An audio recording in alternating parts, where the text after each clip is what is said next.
En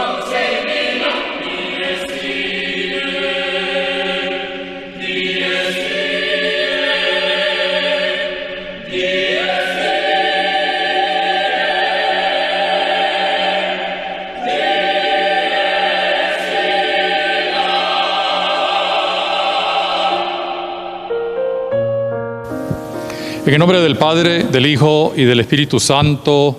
Amén. Les invito a que participemos todos en esta breve meditación a partir de las 7 palabras de Jesucristo en la cruz. Vamos a meditar las palabras de Cristo desde la cruz de nuestro pueblo. Dios oye el clamor de su pueblo.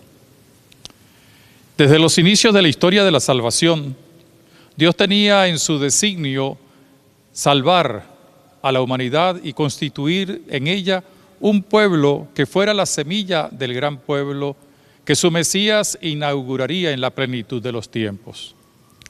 Al elegir a Abraham y llevarlo desde Ur de Caldea hasta las tierras de Caná, le prometió que sería el padre de un pueblo tan numeroso que sus descendientes serían como las arenas del mar y las estrellas del cielo.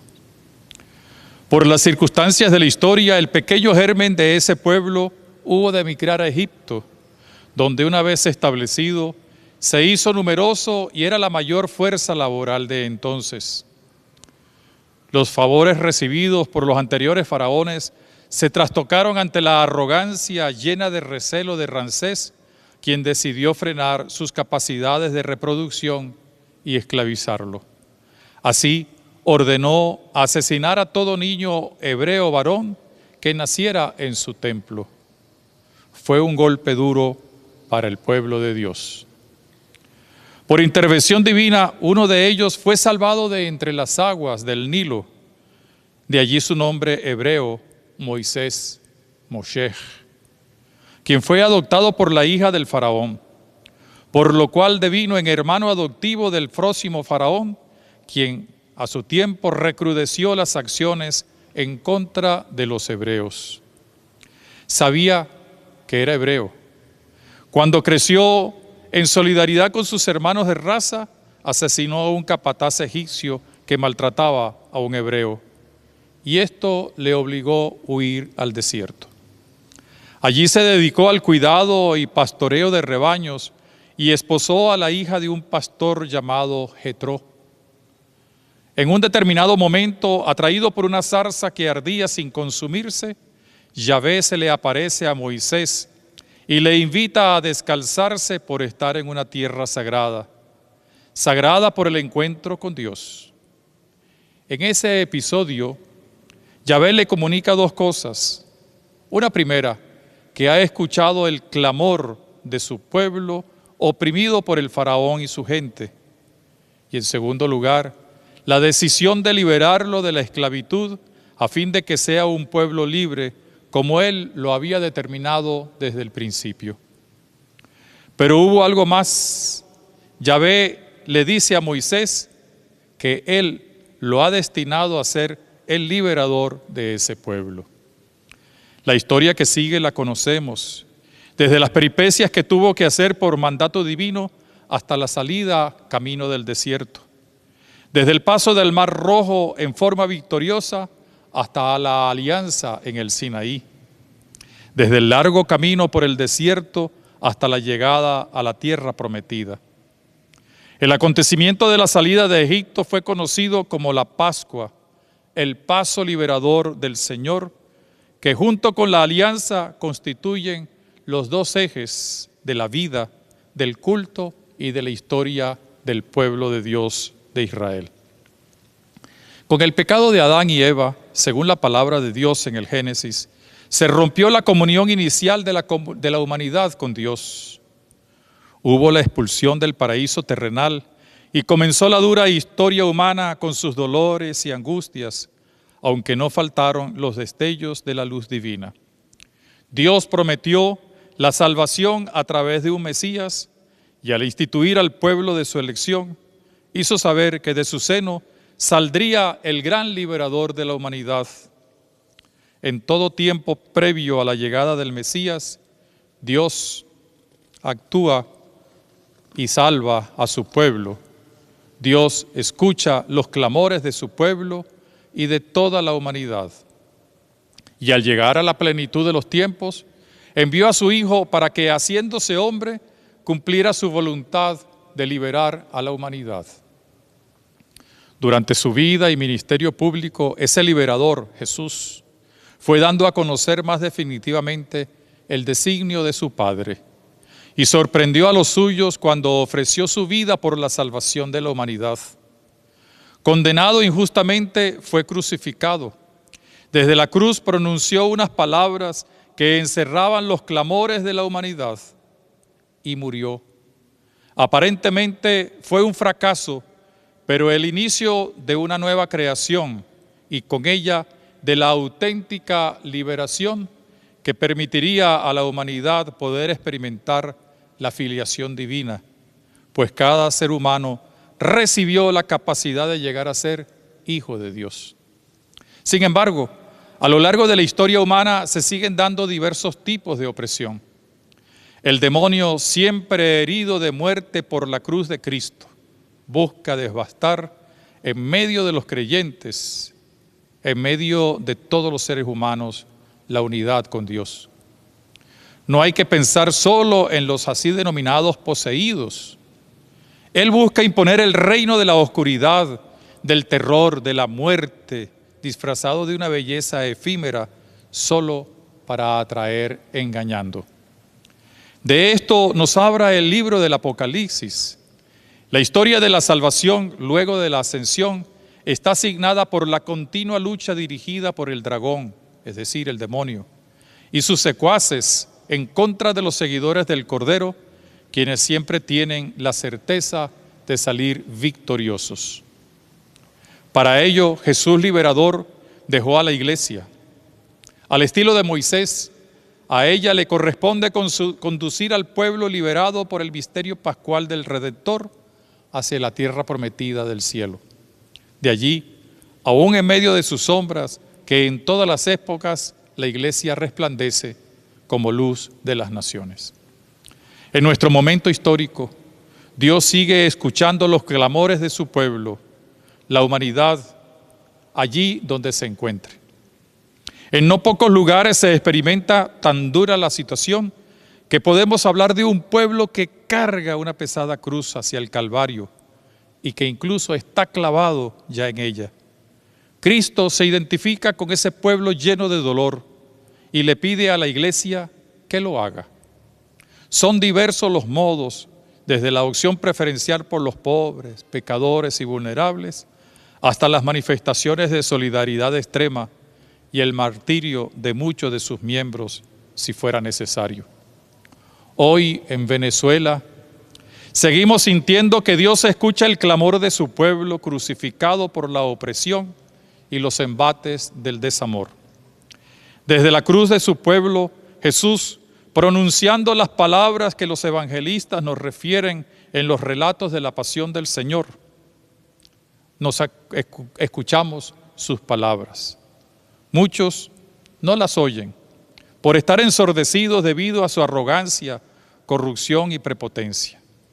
Otros por la indiferencia y conformismos, esperando a ver si llega un nuevo Mesías o un Barrabás que combata no a él solo en favor de los demás.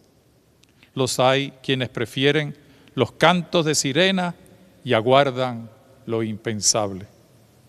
Pero los hay que sí escuchan dichos clamores y hacen sentir la fuerza de las palabras del crucificado.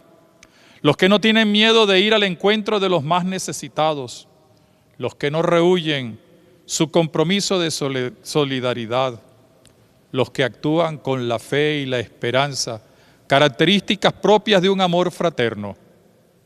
No hay sino que mirar a tantos hombres y mujeres que se dedican a la atención de los más pequeños o que no temen levantar su voz para anunciar la única verdad, la que hace libre a los hombres.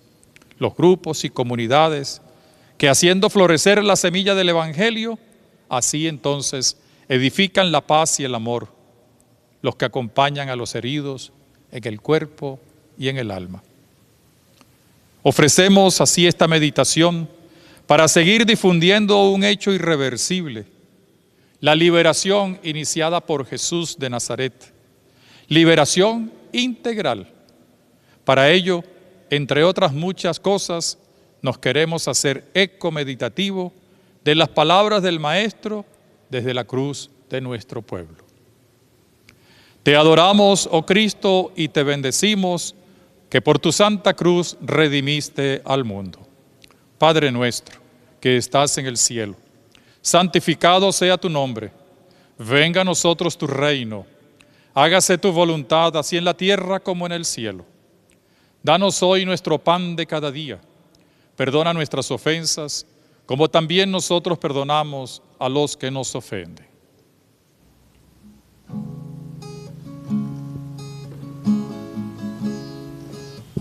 Porque te amo y fue por amor que yo me entregué. Mírame en la cruz,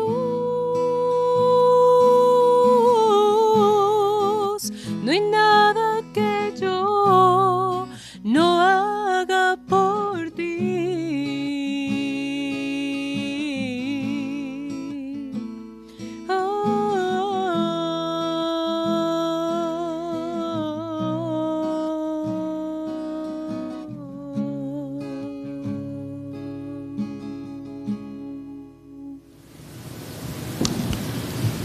Palabras desde el dolor. Nos recuerda San Pablo el misterio de la encarnación en términos parecidos a lo anunciado por el profeta en su anuncio del dolor y abajamiento del siervo de Yahvé. Jesús se desprendió de su condición divina para hacerse uno igual a nosotros, menos en el pecado.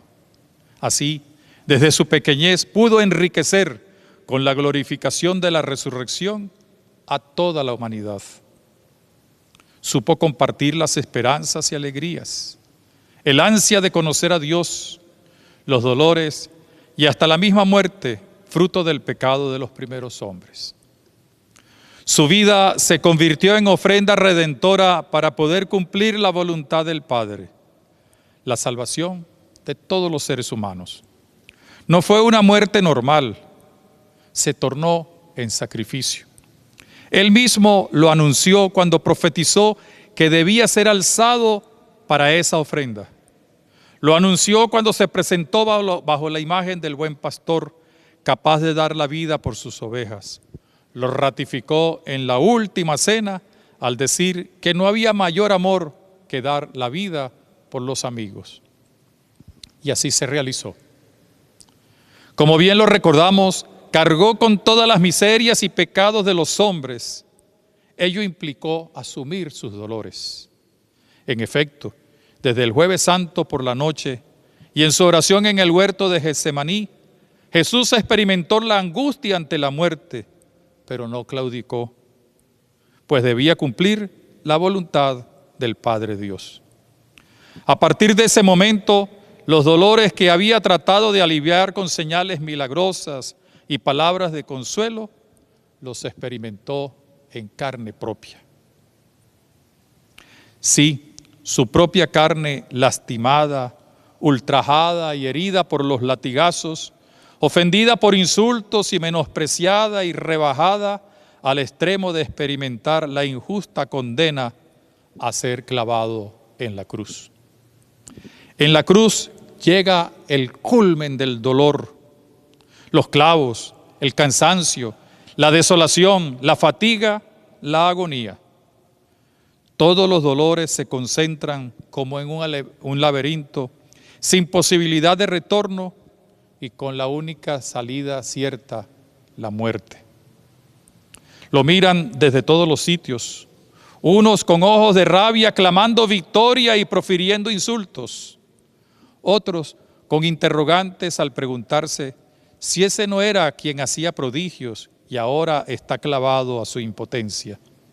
No faltan los indiferentes, Sus discípulos incluso lo han dejado solo, apenas bajo el cuidado amoroso de María, con Juan y algunos pocos acompañantes. Y los soldados, que quisieran que todo pasara rápido.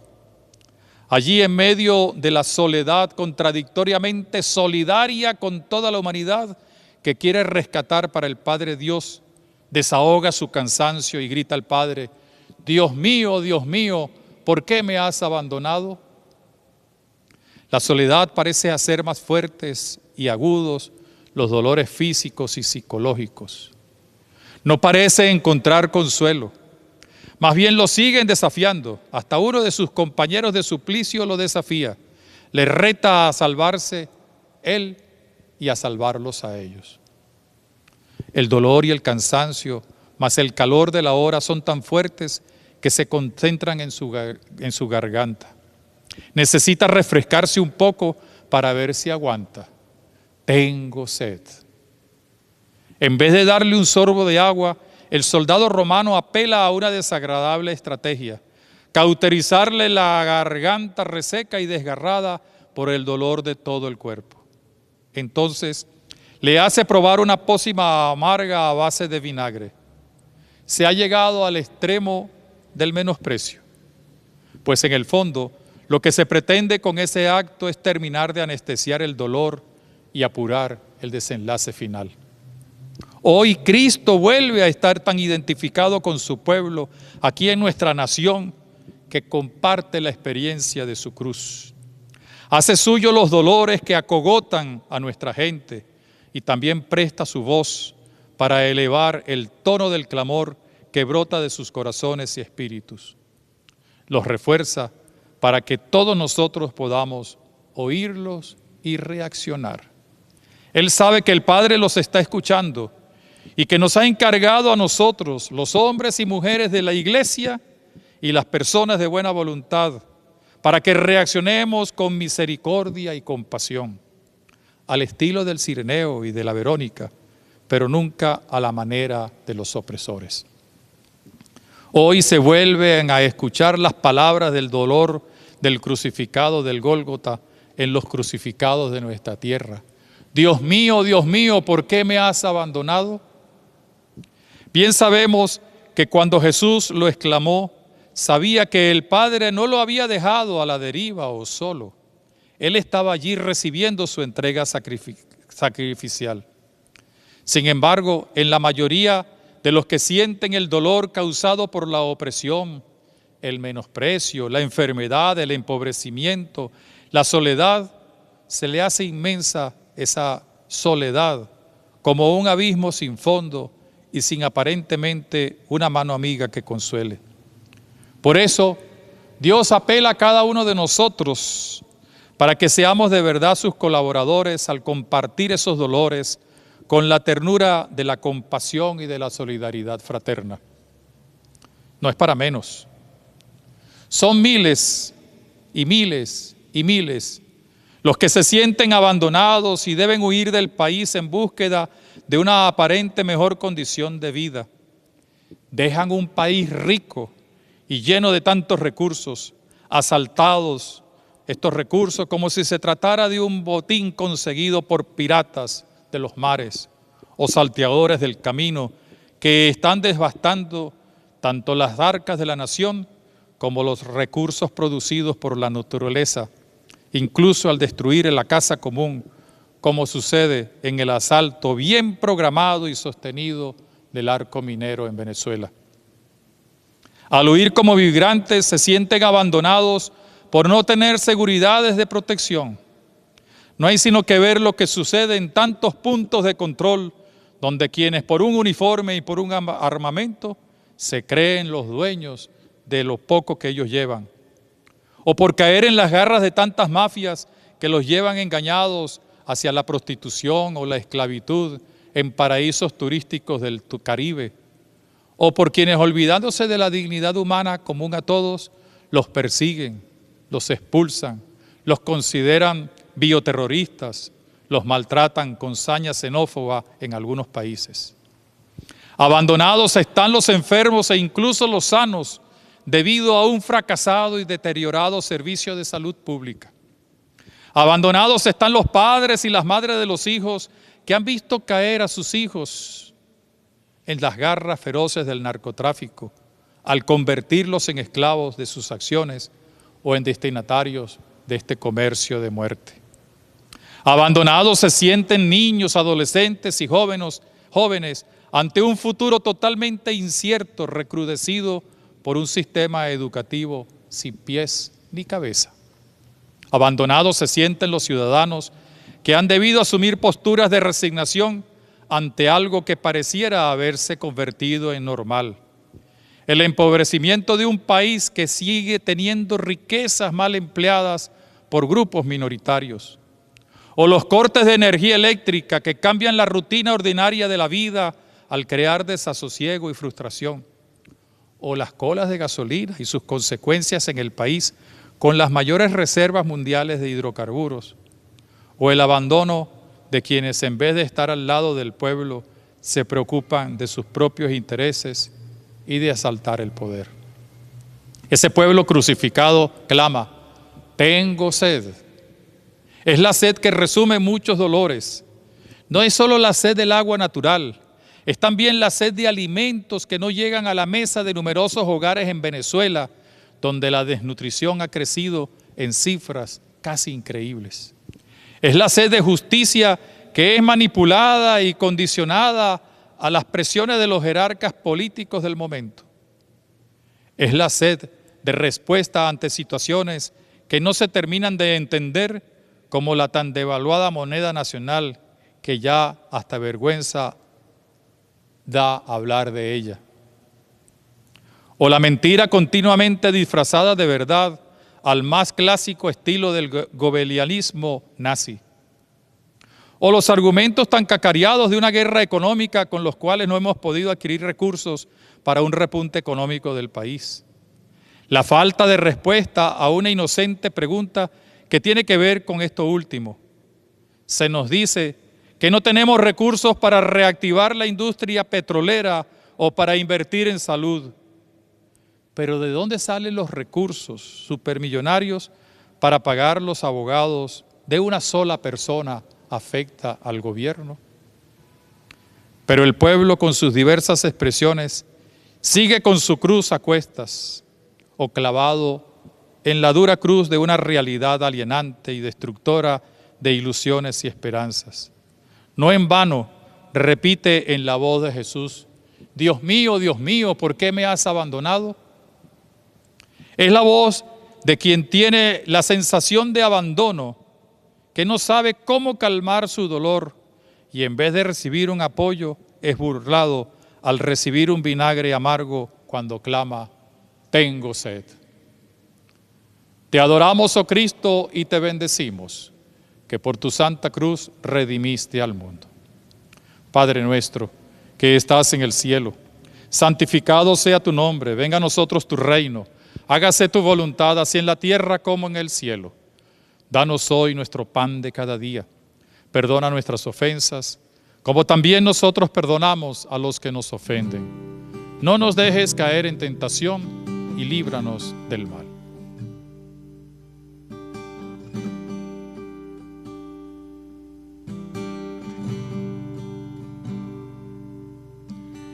Tengo sed de ti, tengo sed de ti, mi alma está sedienta de ti, tengo ansia de ti. Cuando veré tu rostro, tengo sed de ti, solo de ti, solo de ti. Solo de ti,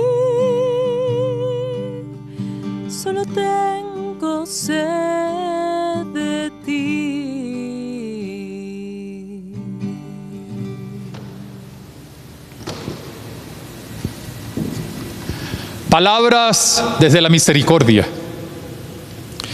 Sin embargo, desde el dolor de su pasión en la cruz, Jesús saca fuerzas para pronunciar palabras de misericordia. Lo hace desde su humanidad, mediante la cual hará presente el proyecto liberador de Dios Padre.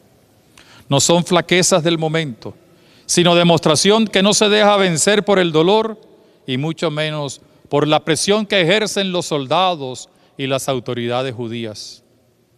Aún crucificado, sigue siendo libre, pues para eso vino, para liberar a todos los seres humanos, como lo dice Pablo en la carta a los Gálatas. Son palabras, en cierto sentido, contradictorias y desconcertantes. Para eso vino Jesús, para liberarnos, para ser libres. Prácticamente inesperadas, esas palabras rompen con lo que podríamos llamar el protocolo de un condenado a muerte en su fase terminal. Generalmente suelen los condenados a muerte mencionar improperios, blasfemias y palabrotas. Con Cristo todo cambia. Sus palabras son de misericordia.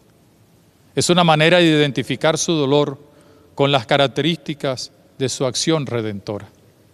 En primer lugar, a quienes lo han acusado y se burlan de él, luego de iniciarse el suplicio de la cruz, les dirige no palabras llenas de rencor, sino de sabiduría y del amor que lo distingue. Más aún, no se las dirige a ellos, sino al Padre. Eso sí, con la fuerza que todavía no ha perdido para que lo escuchen. Padre, perdónalos porque no saben lo que hacen. Quienes lo han condenado por blasfemo al presentarse a él como Hijo de Dios, vuelven a escuchar el motivo que los llevó a su demencial decisión. Les hace sentir que la petición que hace es dirigida a Dios, a quien vuelve a reconocer como su Padre, y le pide que los perdone. Algo insólito. ¿A quién se le podía ocurrir tal cosa? Pero actúa con el amor que enseñó a sus discípulos y con el cual se une al Padre Dios. Es un amor extremo que llevó al Padre a enviarlo para salvar y no para condenar.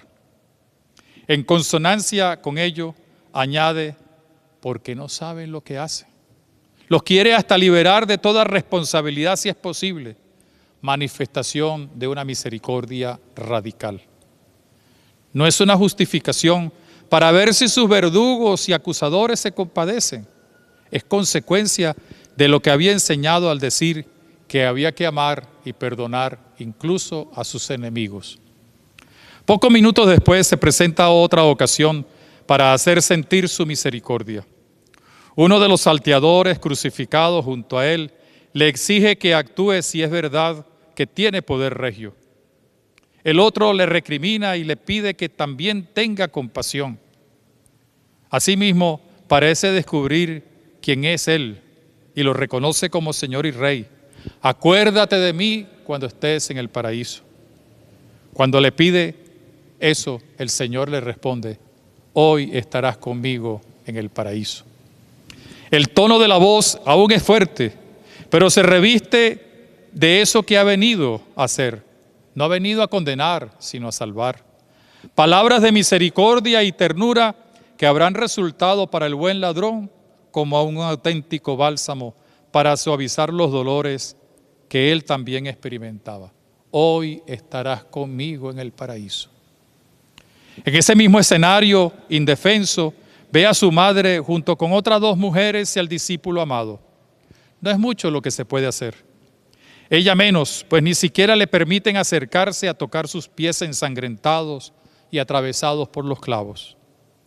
Se entrecruzan las miradas y no necesitan muchas palabras para sentirse unidos como siempre lo estuvieron, desde el día de la Anunciación hasta cuando comenzó a latir su corazón en el vientre maternal de María. Le dirige una palabra que para muchos resulta extraño, mujer. Y existencial es ese nombre para María. En ella se encierra la realidad femenina con la hermosísima experiencia de ser madre. Es un reconocimiento a la decidida obediencia que ella tuvo con Dios al decir, hágase en mí según tu palabra. Al escucharle de seguro, ella recordó el episodio de Caná, cuando también la llamó mujer, y ella entendió que ya había llegado la hora para la cual él había venido. Con la ternura del hijo le consuelo y conforta al no dejarla sola.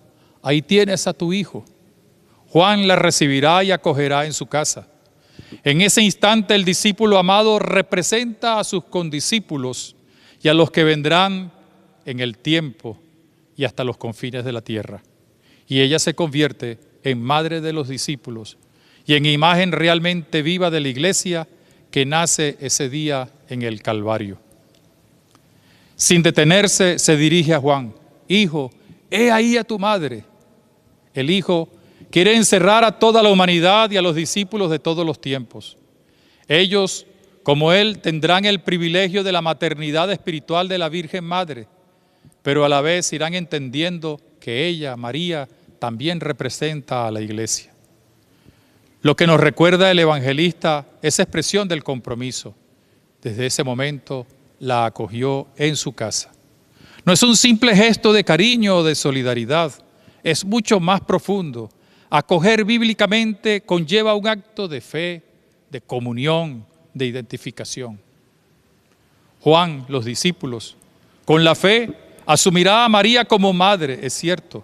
Además, al verla como imagen de la iglesia, harán un acto profundo de fe y acogerán a la iglesia al identificarse con ella para siempre. Estas palabras resuenan consoladoramente a los oídos de nuestro pueblo crucificado en su cruz de cada día. Qué alentador es poder saber que María se ha convertido para todos ellos en consoladora, auxilio, columna y madre. Qué confianza da saber que Cristo dejó a la iglesia para acompañarlos y hacerlos sus hijos. Esta palabra va dirigida a ellos, los sufrientes y los vulnerables, los oprimidos y los menospreciados.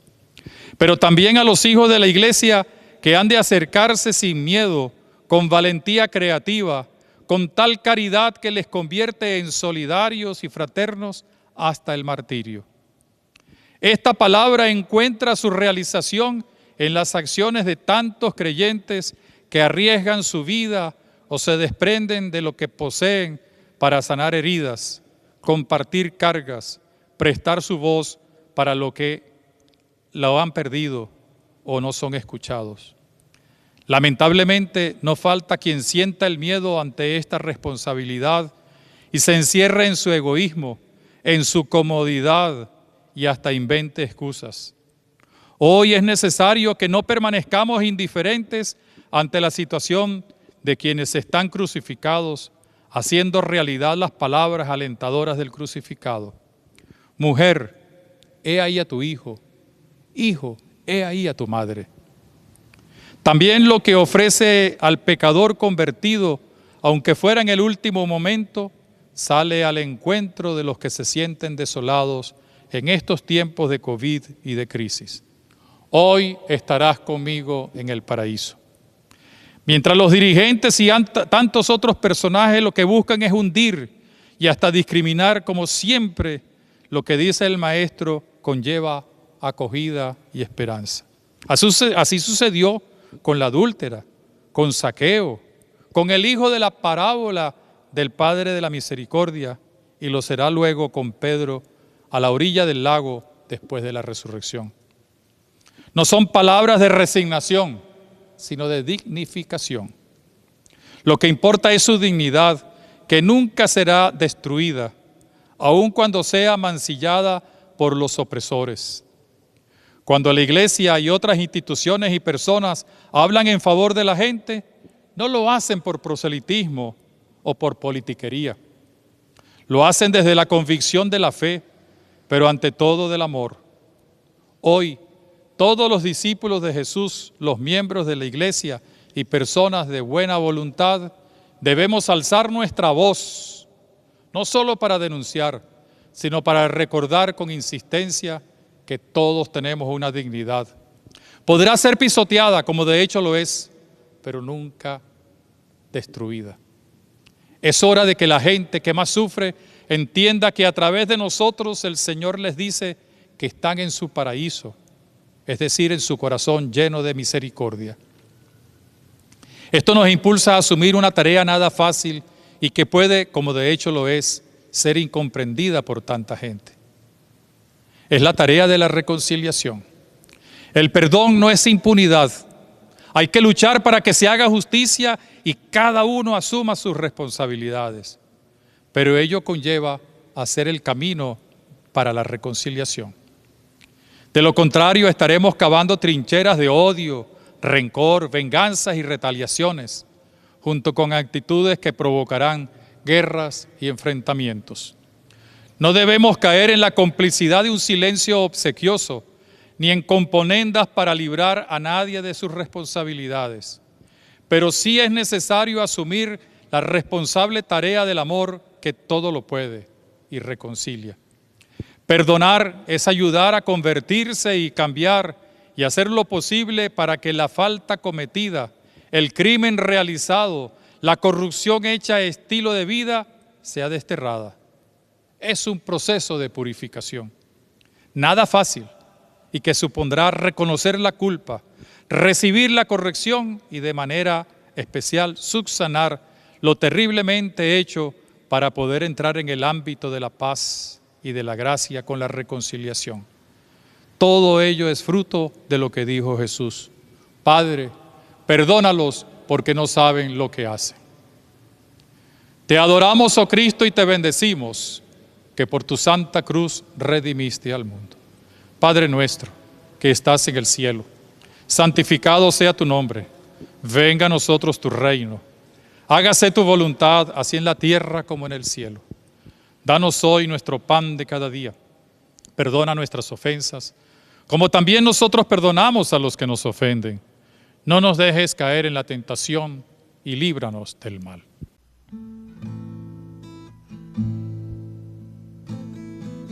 Si se acaba el vino en tu vida hoy, ahí tienes a tu madre.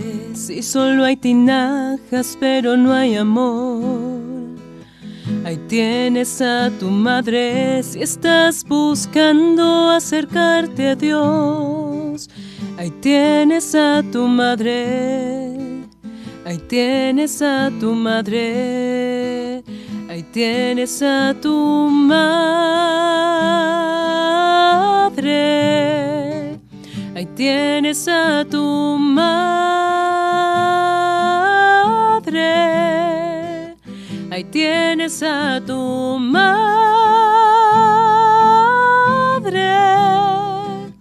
Ahí tienes a tu madre. Ahí tienes a tu madre.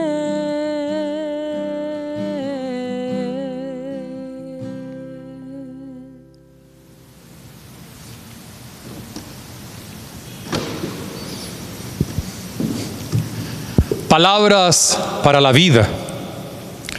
El dolor de la pasión tiene un objetivo: terminar de purificar al ser humano maltratado, golpeado y herido por el pecado. Puede sonar contradictorio, sin embargo, el maestro de Nazaret ya lo había enseñado. Para vivir hay que morir. Para dar fruto, el grano de trigo debe caer en tierra y morir para que brote la nueva planta. Ahora su muerte, con el preaviso de lo sufrido en la noche y mañana anteriores, es la puerta de ingreso a algo nuevo. Desde la oscuridad del caos informe, Dios creador hizo brotar todo el universo, toda la creación. Ahora, desde el caos de la muerte y de la oscuridad de un sepulcro, Dios hará surgir la nueva creación. Todo se debe a una acción voluntariamente libre del Hijo de Dios Padre. Sintió el miedo y la angustia en el huerto de Getsemaní, es cierto. Ahora siente, junto al cansancio y lo poquito que le queda de vida, la libertad para decir: en tus manos, Padre, encomiendo mi espíritu. En aquella noche de Getsemaní, horas antes, había entendido que no era suya la voluntad, sino la del Padre, la que se debería cumplir. Ahora, cuando no hay posibilidad de un retorno, termina por entregar su ofrenda sacerdotal en las manos del Padre. En tus manos, Padre, encomiendo mi espíritu. Jesús nunca rehuyó a la misión recibida. Jesús nunca dejó al Padre en espera de una respuesta acomodaticia. Siempre estuvo dispuesto. Para eso se había encarnado y para ello había aceptado el reto de su voluntad salvífica y liberadora de Dios Padre. Aunque pudiera no tener un fuerte timbre de voz, la última palabra la pronuncia con claridad y será escuchada por todo el universo en todo tiempo y lugar. Todo está cumplido. El cumplimiento no es un simple trámite, constituye la totalidad de la existencia divina de Jesús. Históricamente es el momento clave para fortalecer la fe en el seguimiento de Jesús. Con ese todo está cumplido, entendemos las respuestas obedientes de los profetas, de Samuel, de Moisés, de José, de María. Y a la vez iluminará la respuesta no menos obediente de los discípulos que vendrán posteriormente. Todo está cumplido. Es el mayor canto de la liberación de la humanidad, pues es entonado con la melodía de la obediencia a la voluntad del Padre Dios. En el caminar histórico de la Iglesia, sencillamente, nos encontramos con algo que de verdad nos llena de seguridad. Cumplir la voluntad del Padre al mismo estilo de Jesús, que nos ha convertido en ofrendas vivas, capaces de colocarnos en las manos del Padre. Al hacerlo, no nos replegamos, sino que continuamos la acción liberadora de Jesús en los tiempos de nuestra existencia. Ayer, hoy y siempre, Cristo está presente en medio de la humanidad. Ayer, hoy y siempre lo está, entre otras formas, a través de nuestra entrega y nuestro compromiso de bautizados. Ayer, hoy y siempre hemos de ver a Jesús reflejado en el rostro de todos los hermanos, en especial de los más pobres, golpeados y vulnerables, allí donde Él también se hace sacramento de salvación. Por eso, las palabras de la entrega definitiva son palabras de la vida. Volvemos a insistir, no son de resignación. Si hay algo bonito y renovador para todos, es que nosotros somos esas palabras pronunciadas con la libertad extrema del amor por el crucificado. Al serlo, los que sufren y los abandonados, los pecadores y oprimidos, los buenos y los malos, todos sabrán que Cristo sigue estando en las manos del Padre, recibiendo eternamente su ofrenda pascual para la liberación de cada uno de los seres humanos. Y junto a ello, sencillamente, nos hacemos eco a lo largo de todas las etapas de la historia de aquella palabra pronunciada quizás en voz baja, pero con la fuerza que aún sigue resonando. Todo está cumplido. Te adoramos, oh Cristo, y te bendecimos, que por tu santa cruz redimiste al mundo. Padre nuestro, que estás en el cielo, santificado sea tu nombre. Venga a nosotros tu reino. Hágase tu voluntad así en la tierra como en el cielo. Danos hoy nuestro pan de cada día. Perdona nuestras ofensas, como también nosotros perdonamos a los que nos ofenden. No nos dejes caer en tentación y líbranos del mal. Porque te amo y fue por amor que yo me entregué. Mírame en la cruz, no hay nada que yo no haga por ti.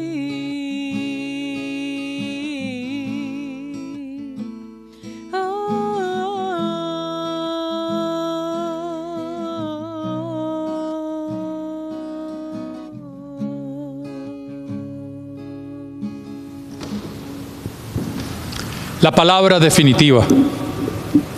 Juan inaugura su evangelio hablándonos de la palabra que estaba desde los inicios, por la cual fueron creadas todas las cosas, y que en el tiempo, en la plenitud de los tiempos, se encarnaría y pondría su morada en medio de la humanidad. Ella se sembró de manera definitiva con la muerte sin quedar destruida. Al contrario, dio el gran fruto de la resurrección. Las 7 palabras del crucificado nos han recordado muchas cosas y cómo el Redentor ilumina las situaciones difíciles y dolorosas de la existencia humana. Desde la oscuridad del sepulcro brotará el resplandor de una explosión de luz. La palabra definitiva: la humanidad se ha salvado. Meditar las palabras del crucificado no ha de ser un ejercicio piadoso, ni religioso, ni mucho menos literario. Es prepararnos a la contemplación continua de la palabra definitiva, la del resucitado que transforma todo y termina por introducirnos en el camino, en el ámbito de la liberación. Ante ella, aunque lo disimulen, tiemblan los opresores. Frente a ella, los indiferentes y mediocres tratan de unir. Ante ella, los oprimidos ven el horizonte claro de libertad. Frente a ella, los menospreciados por los poderosos y por el mundo se convierten en los victoriosos, capaces de seguir detrás del Cordero Pascual.